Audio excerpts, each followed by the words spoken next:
All year round, Frontier Home Products and Design has what you need to make your home comfortable and beautiful. Relax on a new timber tech deck designed by Frontier's experts. A new fireplace from Frontier Home Products Fireplace Gallery adds warmth and serenity to any home. Beauty and versatility at Frontier Home Products and Design Center, 4213 Peachtree, East 5th, next to the Bayfront Highway. Frontier Home Products and Design Center. Discover a new frontier. PA contractor number PA039007. Get paid to drive. Start a new career behind the wheel at the EMTA. If you are looking for a high-paying and rewarding career with full benefits and paid training, stop by or apply online today with the EMTA. Plus, EMTA riders can now enjoy free Wi-Fi on new, clean, and environmentally friendly buses to travel all over Erie County. Visit ridethee.com for more information. Get on board EMTA. Get on board EMTA. Get on board. Welcome to TalkErie.com's Joel Natale Show, Erie, Pennsylvania's daily podcast. Every day, we tackle the biggest issues that the Erie PA region faces. Stay informed and involved as we advance the narrative of Erie. Now, here's Joel Natale. I'm glad to have with us here Dr. Jerry Clark, again, former FBI special agent and recently retired from Gannon University as the criminal justice professor, right? And, exactly, yeah. Wow. 13 years. Amazing. It's amazing how quickly it went. And I just had my last summer session course that I taught What did you online. teach? So it was a graduate psychology in the law. Which is my absolute passion. That's right. That was your undergrad, right? Psychology undergrad, master's in forensic psychology from John Jay in New York City, and then a PhD that the FBI sent me back for. So I got really fortunate to combine those two fields. Wow. That's amazing. And that really came in handy with Marjorie Diehl Armstrong. Probably one of the most interesting cases that all of the FBI have encountered, wouldn't you think? Well, when you think of it being major case number 203 in the FBI, and that there were, only select few cases, 184, of course, is Twin Towers, which is the biggest ever. Gosh, yes. And then 203's Pizza Bomber on Peach Street. It sort of blows your mind at how amazingly elevated that case got. Yeah. But when you dealt with these individuals, and again, we could talk Pizza Bomber all day, and we have. Right. But when you dealt with these individuals, and I there's still something that says that your colleague Ed Palatella said in one of our conversations is not every psychologically disturbed person is diabolical. Right. Is a criminal. No. But she was. Oh, she was. And so was Rothstein, right? I still to this day don't think Rothstein got enough credit for how bad he was in his involvement in the case. She gets all the credit, sort of the mastermind. She's the mastermind. But man, when you talk about how that scheme was developed, it really was his scheme. It was her. Yeah, the writing on the paper and the treasure hunt or whatever. Exactly, the scavenger hunt, the bomb building, the cane gun. Everything about it was Rothstein. Her goal was the money. And that's, really the sad part, because she was trying to get the money to pay Ken Barnes to kill her father, which is to get an inheritance. So it's so whack, though, Jerry. I mean, it's really crazy. So are you still talking around the country and the world over this thing? I do. I'm asked to conferences. I'm asked to present places. I want to say no at some point, but I just can't find I want to say no. The word no in my vocabulary, but because it's so interesting for me, and I think it really helps me in some cathartic way to feel like, it comes out. And so, because it was a lot of stress, and everybody who went through it, and it wasn't just Jerry Clark. There was teams of people that put effort into this. I just get the one that talks about it. The making the connection between the federal case and what the local law enforcement was dealing with, that really was the breakthrough, wasn't it? It really was, because when you look at that, you had 3 different jurisdictions. You had 3 deaths. Because they didn't all come together right away. did they? No. And that was really the job of the investigation, to link those 3 deaths, right? You had obviously Mr. Wells, Mr. Panetti, and then Mr. Roden, all 3 deaths in 3 weeks. So to link those into one case became the really difficult challenge. Wow. And what again? You talk about this. How much of it this case is studied? For do they call them cadets when they're coming up in the FBI, or so new agent training class? New agent right? training class. So, yes, okay. They have 50 per class going through, and they'll talk about major cases, including this one, and they utilize them as training tools. And I was fortunate enough that I could use it at Gannon University. I actually created a course that I used this class in. Yeah. And it was the most popular course ever, because even other majors other than criminal justice were taking the class. So it was a really good class, fun for me too.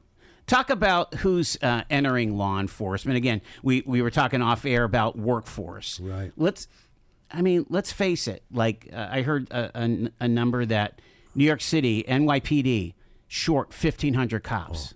Yeah. I think we're pretty maximum right now in the city force, but you hear about Pittsburgh being short. Mm-hmm. What's your take on law enforcement as a career, and what does law enforcement have to do to build, an attractiveness to it? Do you think? Right. Law enforcement's not just a job; it's a career. So it's not something you want to do for a year or 5 years and then move on and move up or move over. This is a career. Usually, if you start in law enforcement, you go 25 years at it. It's difficult now because recruiting's hard. Sometimes we see things on the news that don't look good for law enforcement. Yeah. Then, prospective candidates don't want to go through that. They don't want to make a decision that was wrong or faulty. And so then they become the news.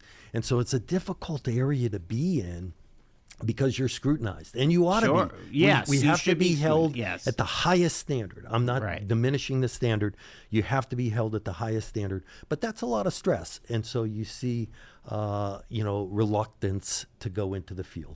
Well, and it used to be, and I think it still is, you get extra points if you have military service, but now, again, as an entrepreneur, you know that if you have an ex-Army, ex-Air Force, ex-Navy guy or gal, they're highly sought after, aren't they? It's competitive now. I mean, everybody's searching for them. I, in the private sector, love retired law enforcement or retired military, because they have such a background, and their background is solid. That they know the job. They know how to have good judgment. They usually were trained pretty well. But boy, they are very well sought after, like you said. Yeah. So, and the other part of this is to achieve some diversity in our force, right? I mean, it just seems like it's just a really, really difficult situation. It is, and we need diversity. We need people who come from all walks of life. We really do, because they come with different perspectives and different ideas and different challenges they've been through to get to where they are. And I love the fact that we're seeing more diversity in our hiring attempts. We still need to do better. We always need to do better, but you got to force yourself to get every type of person you can in this field, because that's who we're basically taking care of and representing. Yeah, it sounds like for example, for the EPD, Lieutenant Lennox is going to to Army-based communities. You go to Columbus, Georgia, to Fort Benning to maybe think about somebody that might be getting out, as a sergeant or a corporal, maybe to think about career in law enforcement. And he also, I'm such good friends with Tommy Lennox, and I love the fact that he's starting these kids early in the PALS program that I've participated with him for years. And I do a forensic day for them, and they just get so excited to see fingerprints lifted or whatever it is that we're doing. And they've done such a great job, because that's where we're going to get our recruits from. Really. Wow. All right, we're talking to Jerry Clark here, and you recently retired from Gannon after all these years. What's next for you? Because I think people might have missed the idea that you started this security, Aero Security program. Sure. here. So this was interesting. Probably now about 8 years ago, Bob Nelson, who owned Fisher Security, came to me and said, "Hey, I'm getting ready to retire. Would you be interested? There's only one person in Erie, that I would think would want to, keep this here. I don't want to go national, the whole thing." And I said, "Absolutely. Let me take a look at it." We took a look at it. And I thought, you know what, I'm going to give this a try. And I'm going to try to do it in conjunction with what I was doing at Gannon. Sure. Because I thought, what's the best way to get employees was to take students as interns. Because I know in the previous guests that you had, you were talking Sure. about interns and how Absolutely. that works. Yeah. It works. I brought on an intern from Gannon that I handpicked from class. And by the way, I hired numbers of interns from Gannon because I ran the internship program for criminal justice. And he now has worked his way up from working at a guard position to our patrol car driver to now inside office. Now he's director of my operations. He's running the whole thing. And so that shows you the internal, push that you have from taking students or kids that are young and really fostering them into the program. And that's what I did at Fisher. And Fisher just reached a point where it was getting so big that I couldn't And what handle it. what were the primary functions? Were you doing, grocery stores? Or what kinds of things did So you do it's so there? interesting. Fisher had been around since 1974, and they were Wow. basically industrial based. Okay. So a lot of the facilities like Don John Shipbuilding and Erie Sand and Gravel, Reed Manufacturing, they're really industrial. When I took over, I started seeing that the market is now everywhere because security is everywhere, and the fear of security. So we're now at several UPMC sites, and Wow. we're at Community Health Net, and we're at different places that you would think, wow, do you really need security, say at a facility like that, an agency? And I'd say, yeah, we just are there as the eyes and ears for the Heck, local you need law enforcement. security at church. Well, it's funny you say that, Joel, because we now do several churches. I've been asked to do assessments at several churches on what they need for security. It's unbelievable that you'd have to think about security at church. But it's a soft target, and it's in the news way too often, Jerry. I mean, Too gosh. much. It's in the news. You have to pay attention. If you're not, you're behind the curve. Schools and churches. There are innocent folks that don't expect things to happen, and now we got to protect them, and that's what we do.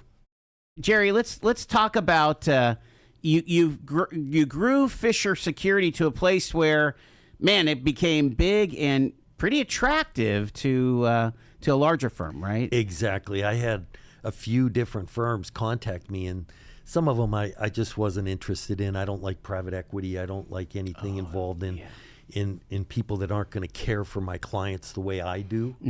And so I had two conditions. One, it has to be a private group, and two, I had to stay on and make sure my clients were taken care of the way I do it.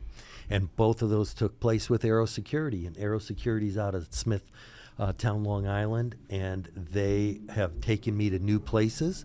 They are national, and they do such an unbelievable job in many different states. But now I'm a new role, SVP of business development for Aero, and I go out and help attract new business through some of my connections nationally, as well as try to grow this region on Erie, Pittsburgh, Buffalo, Cleveland, and that's what they're trying to do. And it is, what some of the trends that you saw under Fisher are just expanding, I would imagine. The idea that it's more than just protecting like equipment or loss prevention, but it's really there's a lot of more to it, isn't there? There's so much there. There's so much in security, and I try to train my officers or guards the right way.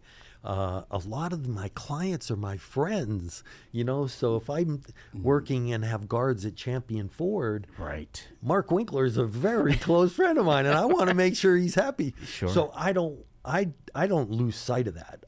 I try to stay involved, which I am. My director of operations now, John Sapienza, who I brought out of Gannon right with me. He and I and a whole crew that I have here in Erie really make sure we're taking care of the people first, and then we'll worry about everything else later. Has that business changed? I mean, back when my dad was an officer, they had the thing called the Rent-A-Cop, and he actually had a couple of side jobs that he had regular, but that's not a thing much anymore, is it? Well, they're out there, but police officers and retired or really current, they can draw a lot of money per hour. And so some of the businesses, they now turn to the private security area where I can pay less per hour than you might have to charge, a police officer that's working part-time or something. So it's really beneficial to them because now they're not paying benefits. And plus they get insurance breaks. So if a company hires a private security firm and they say, hey, we have private security, their insurance now can get lowered because they have security on premises. What about technology? What have you seen happening with technology with security? And my gosh, I'm so glad you asked that because it's so important. Cameras and systems and recognitions of software. And now you're doing facial recognition? I'm telling you, security. I was just on a call this morning out of New York that they're saying private security and security guards will now probably have body cameras within 5 years. Within 5 years, that's going to move to that type of system because that's where we're headed. It's and the recognition software, and we're now working with a company called iPro, and they have camera software for schools and for all different capacities that I couldn't even believe, because even in my term in law enforcement, I watched technology I remember having a bag phone in Cleveland, going up the shoreway thinking I was just, the fat cat, with this bag phone. And now when I think of how far, we've come with technology, and it's affected all of us, including law enforcement. I want you to go over a conversation that you might have with a prospective client for security, because I'm there's probably folks out there, CEOs or small business owners that are like, I don't need this. All right, I'll buy a couple cameras from the big box store and be done with it. Because first off, you got to recognize that, because if there's something that happens at your store or your plant, the first thing that the detective is going to ask for, okay, well, show us your film, show us your footage, and I got to tell you, it's the difference between being proactive and reactive. So if you have cameras and no one's monitoring them, you're not going to know till the next day. Now, you might go back and say, okay, here's maybe the person that did it. But we like to be proactive in law enforcement, and certainly in private security, where we're going to watch to see while it's happening so that we can have eyes and ears immediately. The second part is the deterrent factor. Yeah. It really is a difference that I've learned over my time in law enforcement. Criminals focus on soft targets. You mentioned the term soft targets. Soft targets. If they see a security guard, armed or unarmed, in a facility, they're more likely to avoid it just because there's places that don't have it. Right. And they're going to go to the easier area. And that's why I'm saying private security is so important, because it prevents and it deters. And those are the two big things that I try to push. That makes a lot of sense. The this hypothetical here, this business owner, what are some of the businesses that seem to be skeptical at first, but you really ought to have some help here? No, it's true. A lot of the industrial places are like that, where they're thinking, well, we lock the doors, and the doors, nobody else can get even in. warehousing. Sure. Okay. No, people, there is no place. I mean, we've mentioned churches, for goodness sakes. There is no place that's really free from the chance that something could happen. So just putting a plan in place, and that's what I always tell somebody, right? You can do a threat, risk, vulnerability assessment. We used to call them TARVAs. A threat, risk, vulnerability assessment, I'm going to come in and say, hey, here's where you're vulnerable. Here's the hole in your fence, or here's where your camera has a blind spot, or here's we can do assessments that say, this might be helpful for you. Maybe you don't need a guard here. Maybe you need my patrol car service where I go by staggered days, staggered nights, shifts, and pull on doors or shine lights on the building. Oh my gosh. So our patrol car runs all night, and we're out there checking on doors, pulling on things, and making sure. Or if you have a shift change, say you're working a third shift, you have a shift change at night, you don't want people walking out to the parking lot without somebody there, we come and we'll do that. So there's so many ways security is there for you. You just have to be forward thinking and reach out and ask for the help. In a recent assessment that we had in some of our buildings is the idea of, well, what are you going to do to stop someone just ramming their truck into the side of your building? That happens a lot more than we think. Oh my goodness.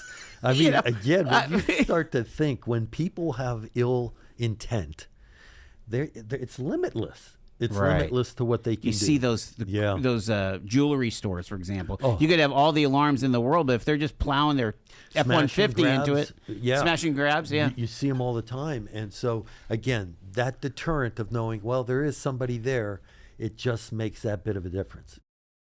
Quickfill gasoline is made right here in America. United Refining Company, who operates Quickfill, refines its gasoline from North American crude oil in Warren, Pennsylvania.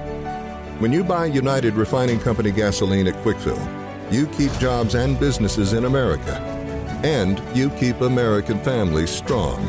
You don't need to send your money overseas when you buy gasoline. Buy American-made gasoline at Quickfill. Quickfill, driving America. You have been called to do good, to feed the hungry, to love with action, to be a light in the darkness, to love your neighbor, to teach wisdom, to walk humbly, to love mercy, to care for the least of these. Will you accept the call? This is our city. Our mission. Visit eriecitymission.org/volunteer to accept the call today. Always enjoy talking to Dr. Jerry Clark here, former FBI special agent, former professor again at University of Criminal Justice, and now fully embedded in the private security world, and it's Aero Security now. Aero Security, and their capabilities far outreached what I could do with Fisher. They have canine capabilities. They have armed and unarmed. They have patrol car service. They have executive protection for different executives. So it's just a huge organization. Talk about recruiting and training for security these days. But again, everybody's complaining about workforce. I would imagine that's tough for you too, right? It was the hardest thing when I left, the government, which I spent 25 years in. I never really hired anybody. I never paid a check before. I never did anything related to private business. And when I got out in the business world, it was such a challenge because the hardest part is really putting good people in good places and recruiting and hiring. And so I see why it's difficult for all of business, not just security, and then COVID you throw in, and it just became a real challenge. Yeah. If someone is interested in this line of work, again, maybe they don't want to be an officer on the street, and this is a different approach, isn't it? It really is. I mean, armed becomes a little bit more like law enforcement, but not exactly. And we. So you have unarmed and armed. Yes, we Those have are two both. different levels. Exactly, okay. And unarmed is really the eyes and ears for local and the client, local police and the client.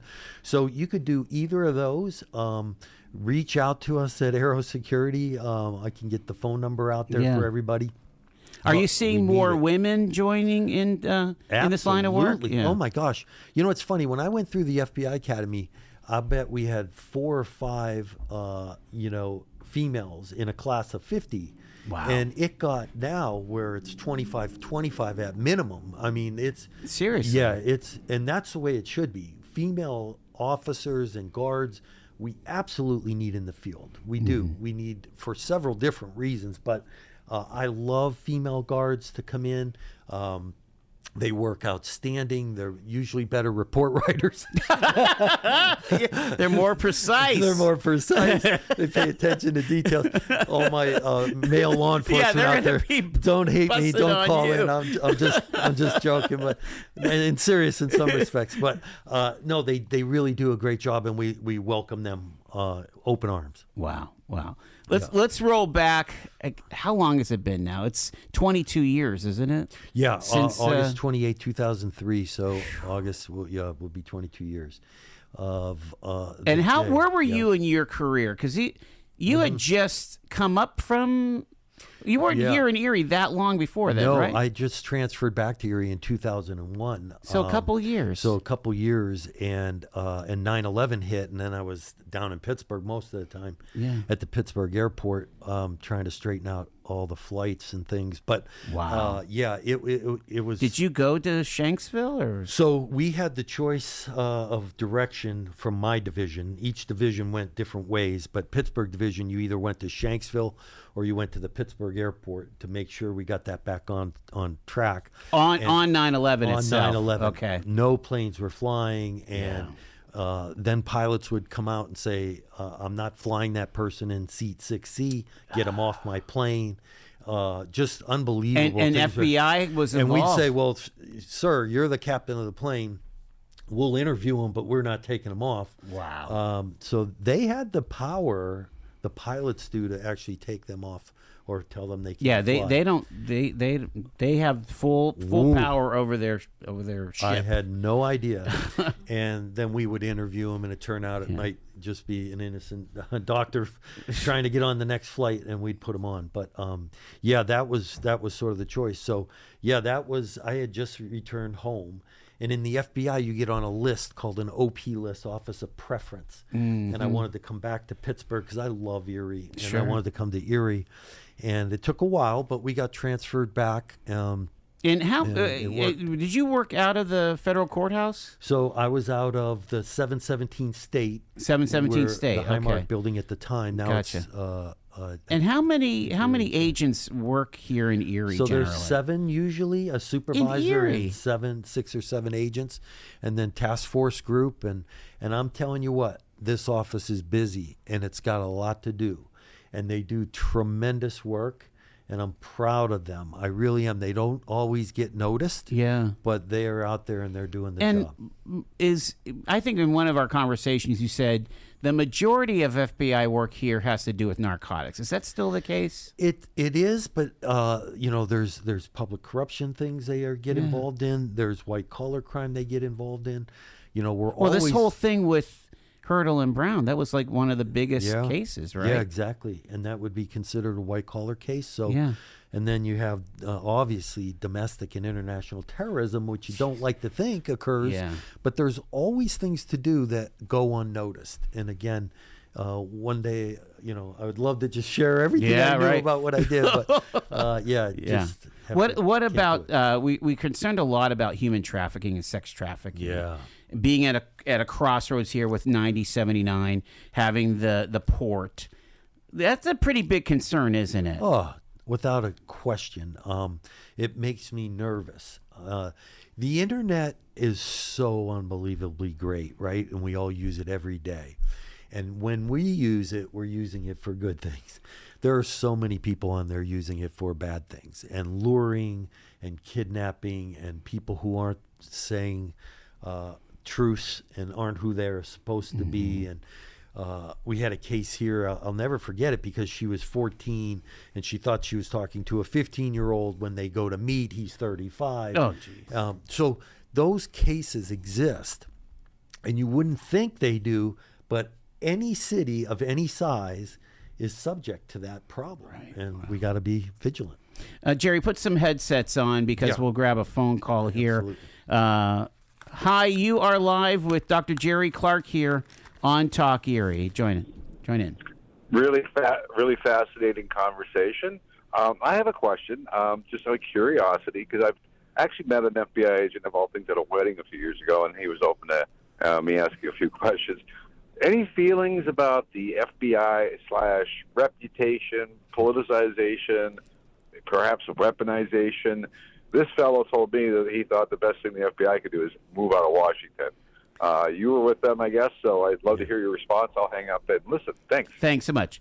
Yeah, I mean, that's a narrative that's out there, Jerry, right? I mean... Oh my gosh! Yeah, I don't know that we have time, Joel. It might be. I don't know who your next guest is, but thank you for the question, because I really appreciate it too. Because FBI agents are people, right? And they have feelings and thoughts about that, and I certainly do. And I think the FBI lost its way for a while, to be quite frank. Really? And, okay.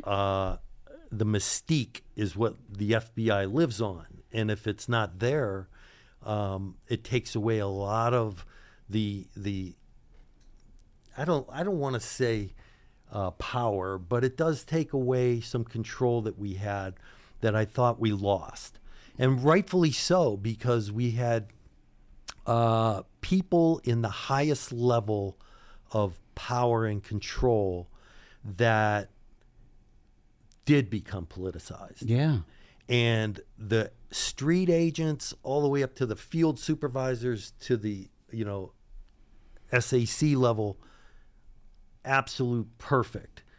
But that highest level lost its way. And for that, I was really upset. Mm-hmm. And I know every agent that worked the field, worked cases, worked as a supervisor, felt the same way.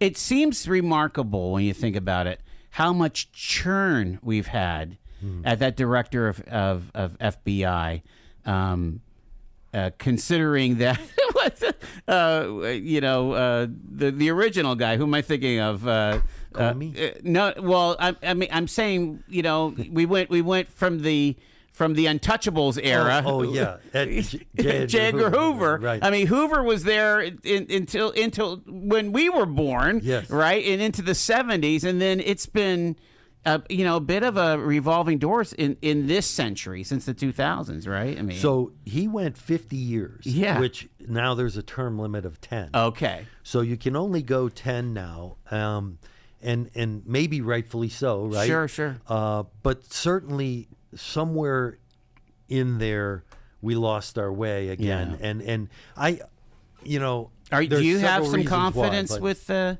with the current director? I mean, what do you think? I think the good thing about the current director is they've recognized they had to really make change.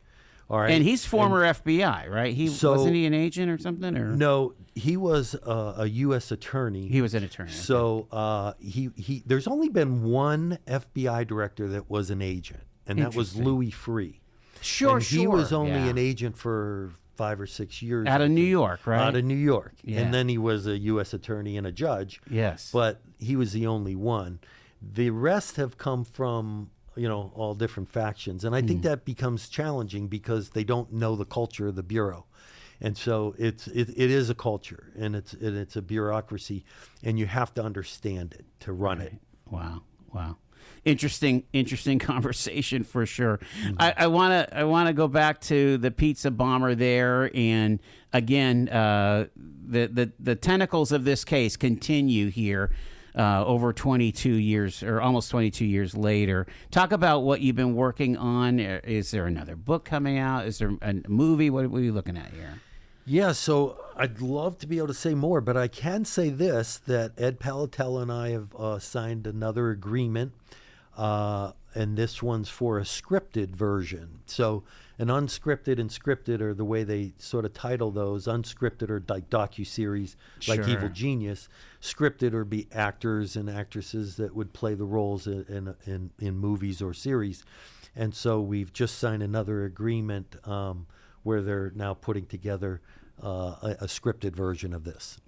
Does it at all surprise you, the fascination after all these years? I mean, all the questions and the theories. People, there's all these TikTok investigators, right, these days? Yeah, they're all out there, and there's a lot of theories out there.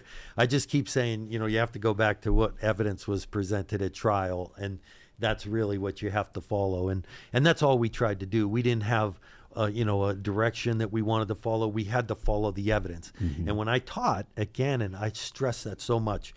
evidence takes you to the truth. And when you get to the truth, you'll know it. And that's what they'll present at trial. And beyond a reasonable doubt is a very high burden. Sure is. And rightfully so. You don't want any innocent people in jail. And so I want that standard. I want to be able to work to the highest level. And that's what we proved in that case. So if you followed the evidence, it was pretty clear. So you guys are basically writing a script at this point. Yeah. So do you like this process? You know, I learned a whole lot about things that I never, first it was the private security, then teaching in college, and now that whole entertainment world is a whole world I'd never, ever imagined I'd be in. Wow. And so to think that people would want to hear me talk about anything surprises me to this day. So, here we are at 105.9. We want to hear you, Jerry Clark. Let's get another phone call going here. Hi, you're live with Dr. Jerry Clark here on Talk Erie. Go ahead. I like what Jerry Clark said about what he just said. There's such a high burden that you have to prove that somebody needs to be in jail. Okay. And, that kind of reflects on what happened this past weekend with that guy that got shot by the parole officers. He was caught doing something wrong. He went to the court and he had paper on him. And I don't think that the parole officer did anything wrong. Well, we'll have the investigation bear that out. I appreciate the phone call. But the guy was already in trouble once. Yeah. And he was driving away with the guy with the parole officer at the side of the door, right? Well, we don't know that yet. We have to let the investigation bear itself out, right? I mean, we want the transparency to happen. Thanks for the phone call. Appreciate it. Yep. I wanted to ask you before I let you go about something that's really troubles us is the number of senior citizens, and we're getting there, Jerry, right? Right, yeah. But seniors seem to be easily duped by these scammers online, whether it is, some kind of love interest. You hear about these lonely men and women, mind you, that get scammed out of their life savings from a paramour that's some shyster in a foreign country that's just faking this whole thing out, or I'm going to come meet you and all this. And then there's the whole thing of, you come and invest in something, or you've got a virus on your computer. Or you need to go get some $2,000 worth of Bitcoin and send it to us to fix the virus, or else you're going to jail. The FBI is knocking at your door. This is insane. Oh, it's so crazy that I think you could do a segment every week on the newest scam. I really feel like you could put out every week something that's going on. Think about this: even the best and brightest, young middle-aged people can get scammed. When you think now, elderly and children, they're even more vulnerable, and so. We look at things and say, boy, that looks real. I might have to click on that. Think about people that don't even have that, capacity to make the judgment. So constantly at the FBI, we used to get calls about just what you talked about. Elderly people getting, tricked into paying ransoms for grandchildren. Or, I mean, it never ends. The schemes never end. And as soon as one gets caught up, there was one going around where the sheriff's going to come get you because, you missed jury duty or something. And people were calling me going, is this true? It looks so real. I even had a lawyer call me that was a friend of mine, and he goes, I'm looking at this and it looks so real. And I'm saying it's a scam. So yes, I think that you have to constantly be almost thinking, my wife, the psychologist, Danielle, calls it paranoia. I call it just sort of vigilance. You have to almost be at the level of paranoia at what you're looking at. I think part of this is totally to the psych. We seem to trust everything on the internet. You have to totally turn that around. I just had this conversation with a cybersecurity expert from VNet, and like the default should be this is not trustworthy. Right. Don't instantly trust something.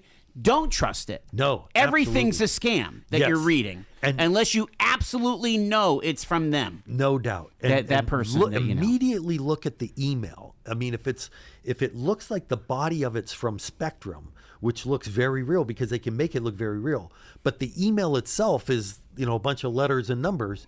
you know it's not a Spectrum email. So, Yes. Always make sure you're paying attention to what you're looking at. All right. So what does your summer and fall look like? What are you going to be working on? So I'm going to be working on a number of different things for Aero. I'm doing a lot of school safety and neat. discussions on behavioral traits for school shooters that I've done a few my webinars. gosh. So I've put together a great program for them for different school districts. I'm going to be working on a couple national contracts for them. I'm going to do a couple presentations coming up. So a lot of things going on for me locally and nationally. Okay, put your psychologist, your forensic psychology hat on. If you're a parent or a grandparent, and you have that troubled young person in your life, what are you looking for? You're looking for, and that's so amazing of a question, Joel, because I go through these in this PowerPoint that I have. You're looking for changes. all So the right? change is the thing. Oh, I always go to what we call I learned this from a profiler from the FBI, Dr. Mary Ellen O'Toole, and together we wrote the profile on the pizza bomber case. But she told me, Jerry, always start with a baseline of somebody, because some people are highly excitable to start with. So now if they're excited, you don't know if they're excited new or that's just the way they are. Same with your child or your grandchild. What are they like normally? Are you watching differences in eating habits, the way they're dressing, the way they're online, the time they're alone, who their friends are? All these different things you can watch for that might change. And now you're seeing they're either losing or gaining weight, or their school grades have gone from A's to D's. I'm telling you, their behavioral traits, drug usage, alcohol usage, always mixes into what I always refer to as a pot of stew. And you add the ingredients of addiction, and oh my God, it takes it to a new place. Wow. So pay attention to what they're doing, who they're talking to, right? And what they're doing online. And you really can't be fearful about asking a hard question. I mean, if you just stay passive in this, I mean, you could be in for a real hurt. You will be shocked to know what they're doing if you're not paying attention, because you're not their friend, you're their parent, or you're their grandparent. You still want to be friendly because we're their parent and we love them to death. But you're not trying to make friends. You have to ask the hard questions. And that was difficult for me, quite honestly. I don't like asking my own children hard questions, but you have to do it because you want to know everything about what they're doing. Last question for you, and I got like a minute, but it's coming up on the 1-year anniversary of President Trump being shot in Butler. Yeah. Isn't it astounding how active just even Western Pennsylvania has been for national law enforcement events? I mean, it's really almost peculiar. I mean, we're not in L.A. or New York or Chicago, right? No. And that's where you think these sleepy towns or small areas, things can't happen. Look at Erie, Peachtree. Yes. Look at Butler. You say to yourself, this can happen, and it can happen anywhere. So you have to be paying attention at all time. I call it situational awareness. Everybody in law enforcement or the military knows that term very well. Pay attention to what's going on around you. I don't just walk down the street. I'm scanning the street as I'm walking. Do that. Pay attention. Be in a crowd. Be in a group. Don't walk alone. Things that you can do to harden that target to make you less likely to become, a victim for society. Yeah, a man that you got to listen to. The wisdom of Dr. Jerry Clark. Well, good to see you, sir. Great Appreciate to see you and Shaney. Thanks so much for having me. When you've got that movie coming out, let us know. I will get you involved. You've been listening to The Joel Natale Show, Erie, Pennsylvania's daily podcast from TalkErie.com. Subscribe to our show on your favorite podcatcher and get involved by emailing joel@TalkErie.com.